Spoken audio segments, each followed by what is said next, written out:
Hai semuanya, ketemu lagi bareng Mihu di sini. Oh iya, kali ini Mihu akan membawakan alur cerita dari film Donghua yang berjudul Battle Through the Heaven. Mihu mengingatkan sekali lagi ya bahwa konten ini full spoiler. Mari siapkan cemilannya dan mari kita mulai alur ceritanya.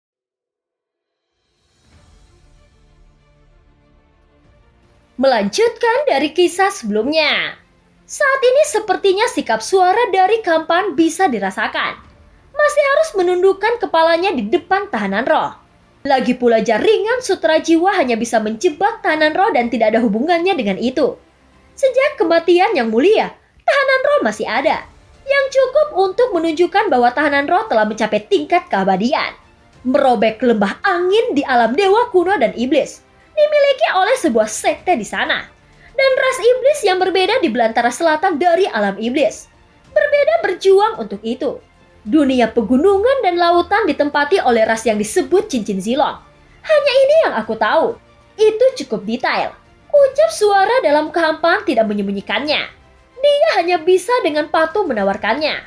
Umumnya detailnya, tapi nyaris tidak lulus.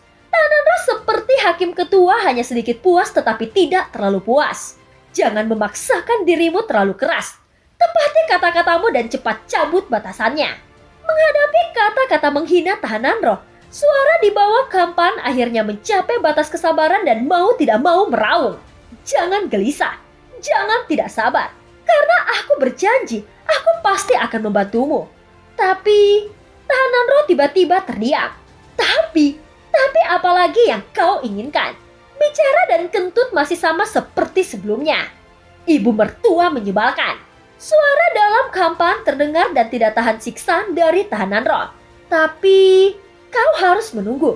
Tidak peduli seberapa cemas suaranya, tahanan roh tidak akan melakukannya. Dan kemudian berbicara perlahan setelah beberapa saat. Dan cara berbicara ini paling menyiksa. Apa yang kau tunggu? Suara itu terus datang dari kehampaan. Aku tidak tahu. Jawab tahanan roh. Hah? Apa katamu? Kau tidak tahu? Suara di kehampaan mulai tertegun. Aku hanya ingin menunggu. Jawab tahanan roh dengan santai. Segera tahanan roh melihat batasan di sekitarnya dengan santai. Tidak hanya tidak melanggar batasan, tetapi juga dia memperbaiki dan memperkuat batasannya yang rusak itu. Apa yang kau lakukan lagi? Setelah menyelesaikan pekerjaan sebelumnya, aku tidak memperhatikannya. Sekarang tampaknya masih banyak kekurangan. Jika aku meletakkan larangan di barat laut selatan, dan kemudian mengisinya dengan 99 larangan roh abadi, maka kekuatan larangan bisa ditingkatkan 1-2 kali lipat. Terlepas dari seberapa kesal suaranya, tahanan roh terus memperbaiki ketidaksempurnaan formasi. Aku ingin kau melanggar batasannya, bukan untuk memperkuatnya. Ucap suara dari dalam Kampan terus terdengar. Keterampilan apa yang melanggar batasan? Ini adalah keterampilan nyata untuk membuatnya lebih sempurna. Aku ingin membuat formasi ini sangat sempurna. Dan ini tidak pernah sempurna sebelum atau sesudahnya. Dan biarkan dunia merasa kagum setelah melihatnya. Mata tahanan roh bersinar terang seolah-olah dia sangat bersemangat saat ini. Dan dampaknya semakin marah suara dari dalam kehampaan. Tahanan roh semakin bersemangat. Dasar makhluk bajingan. Dan siapa iblisnya? Suara dalam Kampan akhirnya keluar dengan suara tak berdaya dan berhenti meraung. Karena sepertinya kata-kata jelek tidak berguna pada tahanan roh. Pengaturan batasan yang teratur menguraikan seluruh batasan besar. Yang mempesona seperti istana. Melihat karyanya sendiri, tahanan roh mengangguk dengan puas. Formasi yang begitu besar ini dapat menjebak apapun selama puluhan juta tahun. Hahaha, aku adalah seorang jenius. Saat ini tidak ada suara yang keluar dari kehampaan. Seolah-olah dia tidak tahu harus berkata apa lagi. Karena itu sepertinya sama sekali tidak berguna. Setelah waktu yang tidak diketahui berlalu, ada suara siulan di Kampan dan tahanan roh segera melihat ke arah suara itu. Dan bayangan putih datang dengan cepat. Hahaha, pembunuh 1000 pisau, akhirnya kau datang di sini. Gumam tahanan roh. Sang ratu, kau sedang menunggu sang ratu. Daji, kau sangat tercela. Kenapa kau tidak mengatakan apa-apa sebelumnya? Setelah keheningan yang singkat, sosok di Kampan mau tidak mau berteriak lagi. Ratu apa? Aku sedang menunggu seseorang yang membunuh 1000 pisau. Bagaimana jika kau tidak melepaskanku setelah aku melepaskanmu? Aku tidak bisa mengalahkanmu. Jadi aku harus mencari jaminan untuk diriku sendiri. Ucap tahanan roh dengan sangat serius. Meskipun tidak ada suara dari kehampaan lagi, namun seluruh batasan bergetar hebat. Tetapi meskipun formasi itu bergetar, itu masih tetap kokoh. Keberadaan yang jelas-jelas ditekan di bawah batasan itu benar-benar diganggu oleh tahanan roh. Tetapi tidak ada cara untuk melakukan apa-apa. Formasi besar sebelumnya tidak dapat ditembus. Dan sekarang itu telah diperkuat oleh tahanan roh sehingga itu bahkan lebih mustahil untuk ditembus secara paksa olehnya. Dalam sekejap, mata kelinci Bingyun yang membawa Xiaoyan dan Ratu muncul di depannya. Tahanan roh melihat Xiaoyan yang duduk bersila dan perlahan membuka matanya. Selama waktu ini, Xiaoyan merasakan kekuatan keabadian di tubuhnya. Setelah terobosan, dia tidak punya waktu untuk berhenti dalam merasakannya. Tahanan roh, sebaiknya kau memberitahuku apa alasannya. Yuan apakah monster yang kau sebutkan berada di bawah batasan ini? Ucap Xiaoyan menoleh dan bertanya. Matanya yang dingin dan tegas tiba-tiba berubah menjadi lembut. Melihat mata Xiaoyan yang berubah, tahanan roh terus menyingkir. Tentu saja dia hanya berani ketika Xiaoyan memalingkan mukanya. Jadi dia disegel dan dibatasi di sini kan? Ucap Xiaoyan tidak terburu-buru. Bahkan jika Xiaoyan yang telah menerobos ke keabadian kaisar, dia seperti bayi di depan monster tua ini. Itu tepat sekali. Ucap Ratu mengangguk. Larangan sutra jiwa ini tidak mudah untuk ditangani. Aku mengambil ratusan ulat sutra jiwa emas dan menenunnya. Itu kebal terhadap air dan api, dan tidak berguna dengan pedang. Bahkan jika keabadian dewa datang, itu juga tidak berguna. Selama tidak ada kemauan, batasan ini tidak akan rusak. Dengusan dingin yang bangga datang dari dasar kehampaan dan tampak sangat yakin akan hal itu. Hahaha, air dan api tidak dapat menyerangnya. Kau tidak akan menyangka bahwa yang membunuh ribuan pedang adalah api asli kan?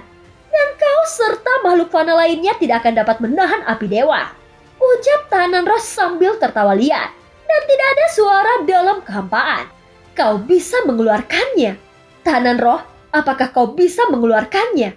Ucap Xiaoyan bertanya. Melihat batasan di sekitarnya, meskipun Xiaoyan tidak menunjukkannya di wajahnya, dia masih cukup terkejut. Saat tiba di sini kedengarannya sangat kuat. Ya Tian, maukah kau menjadi bawahanku? Ucap Xiaoyan tersenyum ringan dan berkata dengan tenang. Dan ternyata sosok monster yang terkunci ini bernama Yatian. Aku pernah mengembara di berbagai dunia untuk menyerap roh jahat, membunuh banyak orang. Keabadian atau tidak bisa dimusnahkan, itulah mengapa tuanku memerintahkanku untuk menyegelnya. Jika aku melepaskannya, aku tidak akan bisa lagi menjebaknya. Selain itu, aku berkata tunggu sebentar lagi. Dan itu tidak menyenangkan. Dia menghinaku dengan berbagai kata-kata kasar. Meskipun pembunuh 1000 pisau biasanya tidak baik untukku, kau sama sekali tidak setia. Ucap tahanan roh terus berbicara. Saat ini ada pun Cimi yang berdiri di belakang. Melihat pemandangan ini dengan rasa ingin tahu. Dia sepertinya menganggapnya lucu. Berpikir bahwa dia tidak sendirian dan korbannya cukup banyak. Sangat beresiko untuk melepaskannya. Bukannya aku takut, tapi dia sangat licik. Jika dia melarikan diri, akan sulit untuk dihadapi. Tapi tidak apa-apa. Seharusnya dia tidak tahu bahwa batasan sebenarnya di sini adalah ruang ini. Dan dia tidak akan bisa melarikan diri. Ucap Ratu dengan senyum ringan.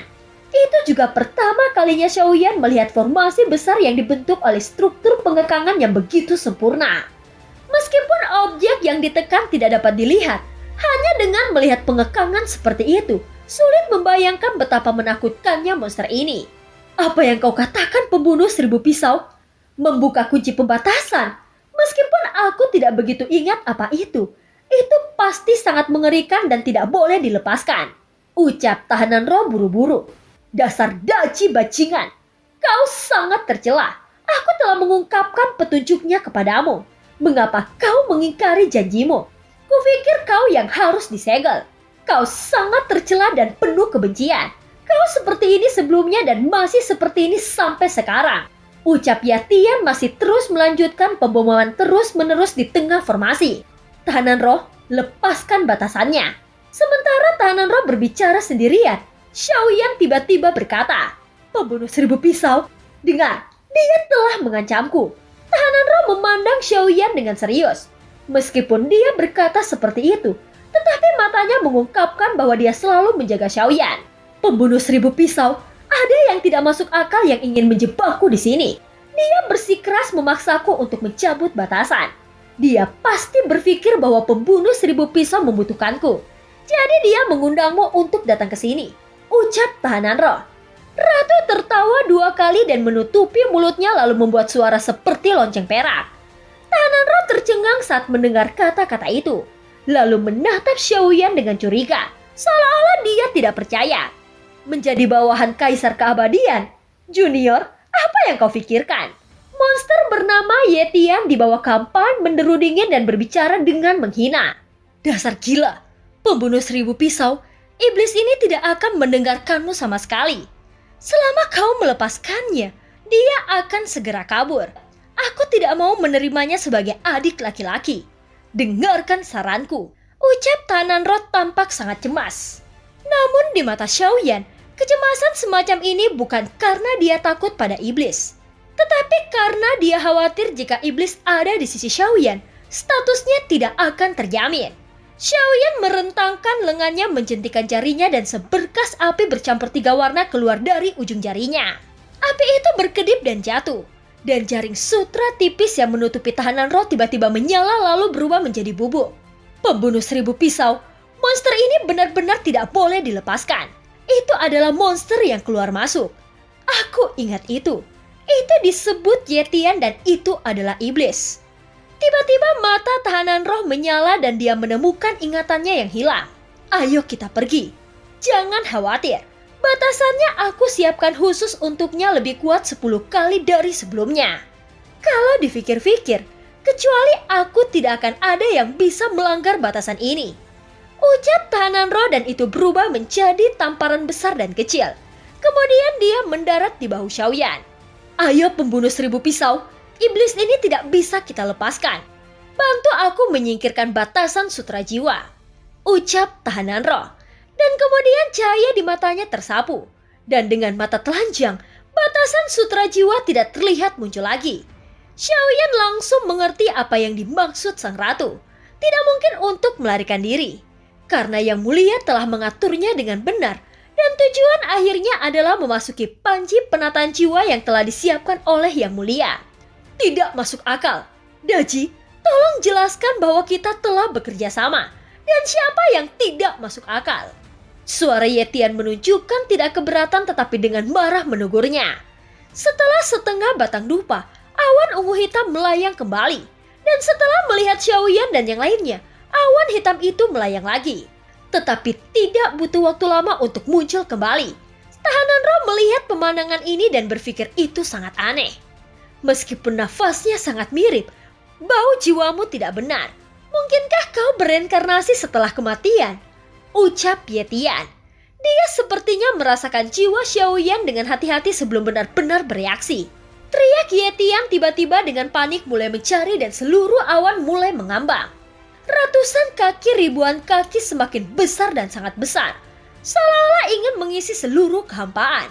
"Tahanan roh, hapus batasannya," ucap Xiaoyan. Saat ini dia tidak menjawabnya tetapi menatap tahanan roh lagi dan berkata dengan serius. Tapi saat suaranya menyebar, tidak ada jawaban yang terdengar dan Yetian tidak bisa mendeteksi nafasnya dan tempat itu kembali sama seperti sebelumnya. Setelah maju untuk jarak tertentu, sosok kelinci Bingyun tiba-tiba menghilang.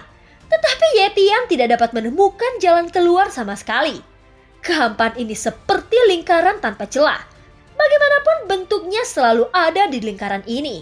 Dalam waktu kurang dari setengah batang dupa, tahanan roh melanggar sebagian besar batasan. Dan ketika masih melanggar, seluruh formasi yang terdiri dari batasan meledak dan sinar ungu kehitaman melesat ke langit. Xiaoyan harus mengagumi. Tetapi untuk monster tua yang hidup selama beberapa tahun yang tidak diketahui, selama Xiaoyan mengungkapkan sedikit, mereka bisa menebak identitas Xiaoyan. Hahaha, Yang Mulia berpikir bahwa dia akan mengitarimu sepanjang hidupnya. Tetapi aku tidak menyangka kau akan bereinkarnasi dan menjadi kaisar keabadian. Ada suara mencibir dari antara awan ungu hitam. Itu penuh dengan nada meremehkan untuk Xiaoyan. Hayolah pembunuh 1000 pisau, kita bisa hentikan ini. Jangan biarkan dia terlepas. Ucap tahanan roh hendak membujuk. Namun mata Xiaoyan menjadi dingin. Tahanan roh tidak berani berkata apa-apa lagi. Seketika cahaya biru meledak di matanya yang besar. Dan saat itu menyapu pembatasan kuat yang tak terhitung jumlahnya. Itu runtuh dan menghilang. Melihat Yetian yang tidak terlihat, tahanan roh menghela nafas lega. 2000 tahun. Paling banyak 2000 tahun. Aku iblis agung dari semua dunia harus melindungimu selama 2000 tahun. Setelah menunggu lama, Yetian akhirnya berkata, "Tunggu, cepat kembali. Kita punya sesuatu untuk didiskusikan." Yetian sedang terburu-buru dan segera berteriak. Kecuali tempat ini masih dalam batasan. Yetian memikirkan kemungkinan yang tak terhitung jumlahnya. Tetapi pada akhirnya dia masih merasa itu tidak mungkin. Satu-satunya kemungkinan yang bisa dia pikirkan adalah ini. Dan kau masih ingin aku menjadi bawahanmu? Hah, konyol. Aku tidak akan membunuhmu hari ini.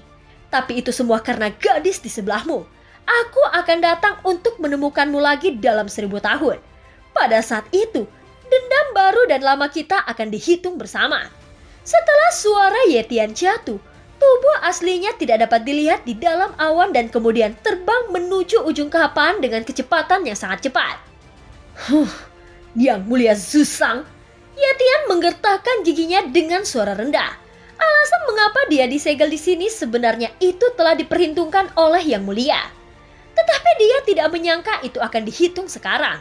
Tentu saja premisnya adalah bahwa monster-monster tua ini memiliki banyak persimpangan dengan Yang Mulia. Dan mereka juga berteman dekat dengan Yang Mulia atau mereka membencinya sampai ke tulang sumsumnya. Awan semakin besar dan itu segera menutupi seluruh kehampaan. Ruang di sini tidak terlalu luas, tetapi masih merupakan hal yang sangat luar biasa untuk mengisinya. Bagian atas berkas cahaya terus menggelembung. Itu berubah menjadi sekelompok awan ungu kehitaman dengan petir ungu semakin berkelip. Sial, mengapa tidak ada singularitas di sini? Selama tidak ada ruang tanpa singularitas di dunia ini. Yetian berhenti mencari-cari, karena setiap sudut tempat ini telah dijelajahi olehnya. Tetapi masih belum menemukan jalan keluar. Pembatasan runtuh dan menghilang dan pembatasan yang terlihat dengan mata telanjang mulai bergetar. Sejumlah besar formasi yang runtuh secara bertahap kehilangan efek penyegelannya. Yetian yang telah bertahan lama juga mulai gelisah karena ini. Dan sepertinya dia bisa menembus batasannya kapan saja. Saat kelinci Bingyun hendak pergi, awan ungu dan hitam dengan cepat menyapu dari jauh. Untungnya itu tidak menyimpan dendam terhadapku. Adalah hal yang baik untuk pergi. Itu saja. Jika monster semacam ini dilepaskan, mungkin ada monster kecil lainnya di dunia ini. Aku tidak tahu berapa banyak makhluk akan mati secara tragis. Ucap tahanan roh berkata acuh tak acuh dengan nada rendah. Sebenarnya dia mengejek Xiaoyan karena melepaskan Yetian. Sial, tempat apa ini? Kenapa aku tidak bisa keluar? Ucap Yetian meraung, tetapi Xiaoyan tidak menjawab. Dan kelinci Bingyun berubah menjadi pelangi lalu melarikan diri dan segera diikuti oleh Yetian. Saat Yetian melakukannya, itu secara paksa menempati seluruh kekosongan dan seluruh tempat ditutupi olehnya. Namun setelah beberapa saat semuanya ditarik kembali dan berubah menjadi ukuran 1000 kaki lagi. Lupakan saja, aku berjanji padamu aku bisa menjadi bawahanmu. Tapi aku akan melindungimu paling banyak 1000 tahun. Teriak Yetian. Saat ini dia sepertinya tahu bahwa Xiaoyan tidak pergi. Dan akhirnya dia dikalahkan. Baiklah, aku bersedia menjadi bawahanmu. Bagaimana kau membuat syarat yang sangat meyakinkan untuk dihitung sedemikian rupa? Dia tahu bahwa dia tidak tahu apa-apa tentang pembatasan saat ini. Dan tidak mudah untuk keluar dari sini. Karena dia telah menggunakan banyak setan dan menangkap hampir semua talenta top dalam seni terlarang di alam Xuanyan. Namun tidak satu pun dari mereka yang bisa memecahkan formasi ini. Pergi denganku sekarang. Jika ingin menemukan tahanan roh dan menangkapnya lagi untuk membantumu menghancurkan batasannya, maka kemungkinannya hampir 0%. Atau kau bisa menunggu sampai suatu hari alam Suanyin dihancurkan dan seluruh dunia runtuh. Ucap Xiaoyan bergumam dengan tenang. Dan jika itu terjadi, mungkin ada kesempatan untuk pergi dari sini. Namun perasaan itu mungkin lebih tidak nyaman daripada kematian. Jadi lebih baik memilih untuk menundukkan kepalanya pada Xiaoyan. Tetapi setelah mengatakan itu Xiaoyan terdiam kembali. Dan sekarang Ye Tian masih tidak bisa keluar dari pembatasan. Sial, jangan berpikir terlalu jauh. Ye Tian yang tidak mendapat tanggapan dari Xiaoyan secara bertahap menjadi tidak sabar. Dan bisa merasakan semburan niat membunuh, tetapi Xiaoyan masih tidak menanggapinya. Sangat sulit untuk mengubah sifatmu. Kau masih menyebalkan seperti sebelumnya. Walaupun setelah bereinkarnasi, aku tahu kau belum pergi. Dengan kekuatanmu saat ini, kau pasti menemui beberapa kesulitan dan membutuhkanku. Katakan saja apa yang kau inginkan. Ucap Ye Tian yang bertahap mulai putus asa. Dan cara mengabaikan Xiaoyan ini lebih menyebalkan daripada menanggapi kata-kata apapun. Suara Ye Tian tegas dan dia tidak memiliki cara untuk menemukan apakah Xiaoyan telah pergi atau tidak. Sekarang dia hanya bisa menebak. Dan kemudian Ye Tian dengan panik mencari dalam kehampaan ini. Tetapi kehampaan ini terlalu sempurna. Sepertinya tidak ada keberadaan lain sama sekali. Apakah kehampaan yang menjebak monster ini juga dibatasi? Ucap Xiaoyan juga ingin mengetahui tentang hal ini. Dan tidak tahu bagaimana hal itu bisa dilakukan. Ini bukan larangan biasa. Dan itu jauh lebih kuat dari larangan pada umumnya. Itu semacam teknik luar angkasa yang seharusnya sangat kuat. Dan tidak sulit untuk membuka ruang, tetapi sulit untuk mencapai ruang yang stabil tanpa cerah. Aku akan melakukan apapun yang kau minta. Dan aku tidak akan melanggarnya. Apakah itu layak untuk 2000 tahun? Kumohon jika kau tidak setuju, setidaknya muncul dan berbicaralah. Aku benar-benar ingin membunuhmu. Dasar manusia yang penuh kebencian dan hina. Teriak Ye Tian. Dia yang tidak mendapatkan jawaban pada saat ini secara bertahap menjadi mudah tersinggung dan dia melompat-lompat dalam kehampaan dengan gila-gilaan. Tetapi dia hanyalah awan ungu hitam. Dan film pun berakhir. Terima kasih udah dengerin Mihu dari awal sampai akhir ya. Sampai jumpa.